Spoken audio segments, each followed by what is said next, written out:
Beginning our test in a completely dark room, and the Aicoco does a good job at bringing light to the image. So much light in fact that our face is overexposed. But what we did notice is that if we moved our hand towards the lens, then this brought a better looking image on our face. But obviously this is not something you can do in a live environment. Moving on to natural light, and the overall image is looking pretty good, and the movement seems pretty good as well, but bear in mind that the max frame rate on this is 25 frames per second. One of the gesture features we have available is doing the OK sign. This will switch the head into tracking mode, and when we move around, the webcam will track us and keep us in the frame. This performs really well, and it moves quite swiftly, so it's quite difficult to jump out of the frame too quickly for the tracking to stop working. It tracks up and down too, so if you are sitting down and stand up, then it will do its best to keep you in the frame, but you do have a limit of 42 degrees on the angle of tilt. The horizontal range is 180 degrees, so this gives you quite a lot of flexibility if you do need to move around whilst on camera. So it would be great for presentations if you don't want to be standing still. Using a ring light on ourselves, and this brought the best looking image. The colours are looking good, and the motion tracking is still doing a good job at keeping us in that frame. You can disable the tracking by holding your hand up for a few seconds, and the green light will turn to red, meaning that it is in lock mode. Another gesture which is available is holding an L shape with your hand. This will zoom in on your face. This can be done twice, and the next 2 times you make the L symbol, this will zoom back out to the normal range. Do expect some loss in quality when zooming in, but it is quite a useful feature to have if you want to get a more narrow field of view.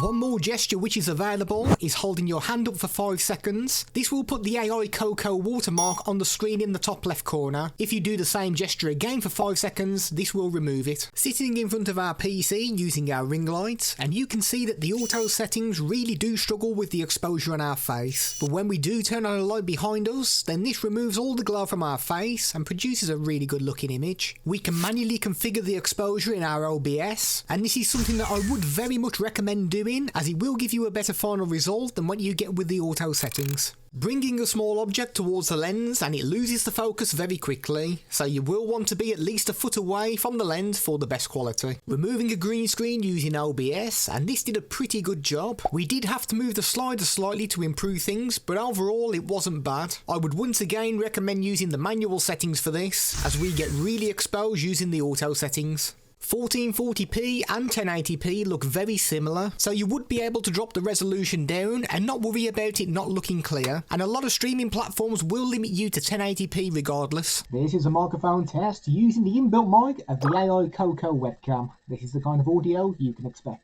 It's made of plastic, but it is solidly built, so it feels like a premium webcam with its metallic silver colour. It connects through USB-C and has the usual mounting features of attaching it to a screen or onto a tripod using the 1/4-inch mount. The head free spins when it's unplugged, but it locks in place once it's connected and installed. Hit the video on screen now to see a webcam that you may want to steer clear from.